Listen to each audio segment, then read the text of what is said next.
Artificielle pour la médecine. En ophtalmologie, radiologie ou en dermatologie, l'IA permet aux professionnels de détecter ce qui est parfois invisible à l'œil nu et donc de mieux orienter le diagnostic. À l'hôpital du Havre, la technologie est utilisée depuis plusieurs années. L'IRM du poumon, à l'hôpital Jacques Monod, l'examen est fréquent.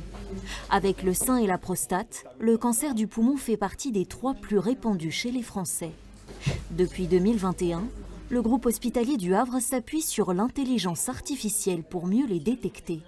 Formé depuis plusieurs mois, cet urologue en apprécie déjà les avantages. À ce niveau-là, c'est la vessie. À ce niveau-là, ce que vous voyez en contour avec le bleu, c'est la prostate. Et la maladie, la zone anormale qui nécessite d'être diagnostiquée, d'être biopsiée, c'est la zone qui est en rouge. Vous voyez qu'automatiquement, avec des mesures standards, ça nécessite beaucoup de temps. L'IA, avec son algorithme, le calcule automatiquement. Plus rapide, les calculs sont aussi plus précis.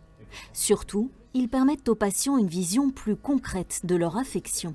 Quand on va montrer ces images-là au patient, ça va être beaucoup plus parlant pour lui. Ça permettra de mettre une image sur sa maladie, ce qui lui permettra d'appréhender beaucoup mieux sa pathologie.